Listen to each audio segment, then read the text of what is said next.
प्यारो जी, प्यारे बच्चों, नमस्कार, सुप्रभात। आज के पाठ्यक्रम में हम दूसरा पद्य चलते हैं। पथिक। पथिक माने होता है राहगीर, और राहगीर के रूप में हमारे बीच में है आज राम नरेश त्रिपाठी। इसकी पद्य की रचना किए हैं। राहगीर और पूर्व कवियों का एक पंक्ति मुझे याद आ रहा है। पूर्व चलने की बटोही बाट की पहचान कर ले, पुस्तकों में है छपी इसकी कहानी। कवि कहता है कि अरे राहगीर, तू पहले अच्छी तरह से सोच विचार कर ले कि तू किस मार्ग में जा रहा है। धर्म की मार्ग में जा रहा है कि अधर्म की मार्ग में जा रहा है। पाप कर्म कर रहा है कि पुण्य कर्म कर रहा है। सत्य मार्ग पर चल रहा है कि असत्य पर चल रहा है। इसको विचार करना है। और मानव जीवन में हमको 2 या 3 4 राह मिलेंगे, और उसमें अच्छी तरह सोच विचार करके अपने मार्ग को प्रशस्त करना है। तो कवि राम नरेश त्रिपाठी का जन्म 1881 में हुआ था और मृत्यु सन 1962 में हुआ था। और इसकी जो पंक्ति को पढ़ रहा हूं। प्रतिक्षण नूतन वेश बनाकर रंग बिरंग निराला, रवि के सम्मुख थिरक रही है नवमी वारिद माला। नीचे नील समुद्र मनोहर, ऊपर नील गगन है। घन पर पैठ बीच करूं यही चाहता मन है। कवि राम नरेश त्रिपाठी जी विचार करते हैं।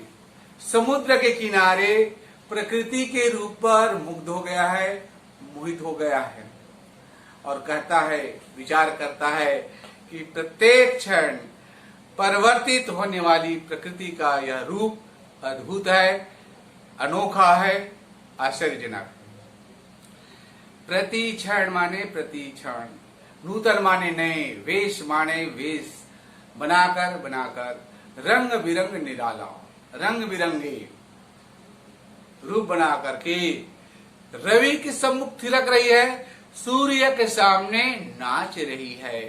नभ में वारिद माला, नभ माने होता है आकाश में, वारिद माला माने जो बादल का समूह है। नीचे नील समुद्र, नीचे में क्या है? नीचे में नील समुद्र मनोहर, बहुत ही सुंदर है।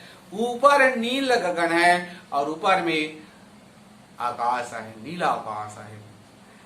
घन पर बैठ, बादलों में बैठकर बीच में विचरूं, बीच में विचरण करूं, विहार करूं, यही मेरा मन चाहता है। मेरा मन गाए जा रे गाए जाए, ये पंक्ति आते हैं। पुनः सुनेंगे। पथिक अर्थात राम नरेश त्रिपाठी जी समुद्र के किनारे प्रकृति के रूप पर मुग्ध मोहित होकर के कहता है कि ये जो प्रत्येक क्षण परिवर्तित होने वाली प्रकृति का रूप है, अद्भुत है, अनोखा है, आश्चर्यजनक है। और मेरे सामने सूर्य और बादलों का समूह है, और बादलों का समूह है। इनके सौंदर्य को देखकर ऐसा लगता है कि मानो बादलों की मंडली नित हमेशा नए नए और रंग बिरंगे रूप बना करके सूर्य के सम्मुख नाच रही है। और नीचे में देखते हैं, नीचे नील समुद्र मनोहर रूप, नीचे क्या है? नीला समुद्र है, और ऊपर क्या है? आग नीला आसमान है। और कवि कहता है, घन पर बैठ, बादलों में बैठ करके बीच में इसका क्या करूं? विहार करूं, विचरण करूं, घूमूं, यही मेरा मन करता है। इस प्रकार से पहला पद्य समाप्त हुआ। दूसरा चलते हैं।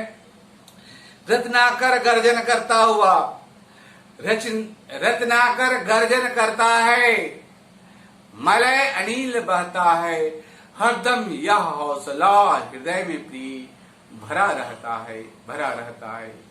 इस विशाल विस्तृत महिमामय रत्नाकर के घर कोने कोने में लहरों में बैठ फिरूं जी भर गई। इसका अर्थ देखते हैं। राम नरेश त्रिपाठी जी कहते हैं कि समुद्र गर्जन तर्जन कर रहा है। समुद्र क्या कर रहा है? गर्जन तर्जन कर रहा है। साथ ही क्या कहते हैं? मलय अनिल बहता है। मलय मतलब होता है चंदन, गिरी माने होता है पर्वत। चंदन की पर्वत की मलयगिरी कहते हैं। आने वाली जो हवाएं होती है शीतल, मंद और सुगंधित होती है। ये जो हवाएं होती है सुबह की होती है। सुबह की हवा लाख रुपए की दवा, ऐसे हमारे बुजुर्गों ने कहा है। सुबह में उठ करके, जिसको आप लोग मॉर्निंग वॉक भी कहते हैं अंग्रेजी में, सुबह घूमने से स्वस्थ रहते हैं। सुबह की हवा लाख रुपए की दवा है, ये कहावत है। और चलते हैं। रत्नाकर मतलब समुद्र क्या करता है? गर्जन तर्जन कर रहा है। और मलय अनिल बहता है, अर्थात साथ ही मलयगिरी से निकलने वाली सुगंधित, शीतल और मंद पवन बह रही है। हरदम यह हौसला, ये जो हमेशा, हरदम हमेशा यह हौसला, ये मेरे हौसला हृदय को उत्साहित करती है, भरा रहता है। पुनः सुनेंगे। मेरे सामने समुद्र गर्जन तर्जन कर रहा है, साथ ही मलयगिरी से निकलने वाली सुगंधित, शीतल और मंद पवन बह रही है। हे प्रिय, इन्हें देखकर मेरे मन में यह उत्साह हमेशा भरा रहता है। मेरे मन में उत्साह भरा रहता है। और आगे देखते हैं। इस विशाल विस्तृत महिमामय रत्नाकर के घर, हम लोग पढ़ते थे, महिमा मतलब गुणगान करते हैं। मातृभूमि, मातृभूमि तेरी जय हो, सदा विजय हो। तेरे विशाल नभ में सुख सूर्य का, चंद्र का उदय हो। ये हम लोग पहले बचपन में पहली प्राथमिक विभाग में पढ़े हुए थे। इस तरह से इस विशाल समुद्र क्या है? बहुत बड़ा है, विस्तृत, फैला हुआ है और महिमामय, इसकी महानता, गुणगान, महान सागर रूपी घर के कोने कोने में लहरों पर बैठ फिरूं जी भर के। और इस समुद्र के कोना जहां तक समुद्र है वहां तक जाकर के लहरों पे बैठ करके विहार करूं, विचरण करूं। इस प्रकार से ये दूसरा पद्य होगा। और तीसरा चलते हैं। तीसरा पद्य में बहुत सुंदर से भाव लिखे हुए हैं। निकल रहा जल निधि, निकल रहा है जल निधि। जल माने पानी, निधि ये है, देखें, अष्ट सिद्धि नवनिधि के दाता, अष्टवर दीनी जान की माता, ये खजाना होता है। तो जल निधि मतलब होता है समुद्र। निकल रहा है जल निधि तल पर, समुद्र के से तल पर से क्या निकल रहा है? दिनकर मतलब होता है सूर्य, भास्कर, रवि। ये कहते हैं ना बिंब अधूरा। जब देखेंगे सूर्य प्रातः बेल में, जिसको उषा काल कहा जाता है, सूर्य लाली मारुता, जब ऐसे लगता है समुद्र के किनारे देखोगे तो सूर्य वास्तव में समुद्र से निकलता है, तो उसका आधा भाग निकला हुआ और आधा समुद्र में छिपा रहता है। निकल रहा, एकदम से नहीं निकल जाएंगे ना, धीरे धीरे निकलेंगे। पथिक सूर्योदय का वर्णन करते हुए कहते हैं कि समुद्र की सतह से सूर्य का जो बिंब है धीरे धीरे निकल रहा है, अर्थात आधा सूर्य जल के अंदर है और आधा बाहर है। ऐसा लगता है मानो, क्या लिखा है? कमला के कंचन मंदिर। कमला मतलब होता है रमा, राम रमापति कर धन लेहु, खैचन चाप मिटे दुख संदेहु, रामचरितमानस में आता है। तो ये कमलापति परशुराम को भी कहा गया है और राम का ही एक रूप है उसको, है ना। तो यहाँ पर कमला मतलब होता है लक्ष्मी। लक्ष्मी के कंचन मंदिर, यानी लक्ष्मी का जो है मंदिर कर प्रतिशोधा देखी योधा। यहाँ कमला के कंचन माने होता है सोना का जो मंदिर है। मंदिर में किसको कहते हैं? और छत्तीसगढ़ी में गाना गाते हैं नवा मंदिर में कलश नहीं है। वो मंदिर जब तक कलश नहीं लगा होता, ऊपर में जो इसको गुम्बज कहते हैं, तब तक वो मंदिर अधूरा रहता है। सोने का होता है, चांदी का होता है और पीतल का भी होता है। तो कमला के कंचन मंदिर का मानो कांत का मूरा, ये ऐसा लगता है सूर्य उदित हो रहा है मानो लक्ष्मी का बात जानते हो, समुद्र से है। समुद्र मंथन हुआ तब तो लक्ष्मी की उत्पत्ति हुई थी, यही है। तो कमला के कंचन मंदिर का मानो कांत का मुराओ, ये ऐसा लगता है कि ये लक्ष्मी का, सोने का मंदिर का कंगुरा माने कलश है।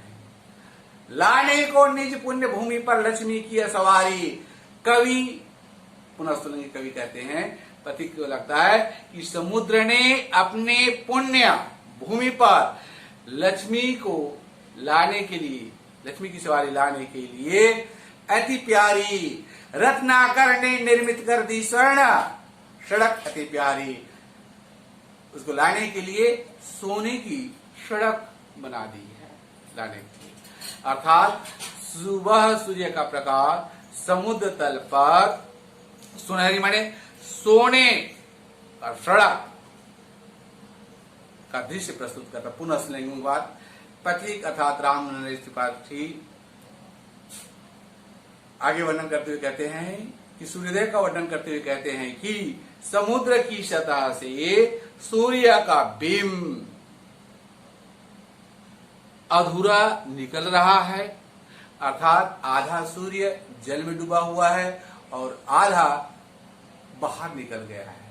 तो ये ऐसा लगता है मानो ये लक्ष्मी का सोने के मंदिर का गुंबज है, कंगुरा है।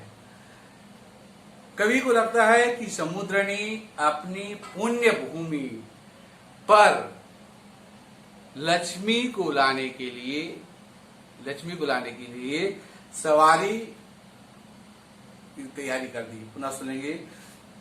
कवि सूर्योदय का वर्णन करते हुए कहता है कि समुद्र सतह से सूर्य का जो बिंब अधूरा निकल रहा है, अर्थात आधा सूर्य जल में डूबा हुआ है और आधा बाहर निकला हुआ है।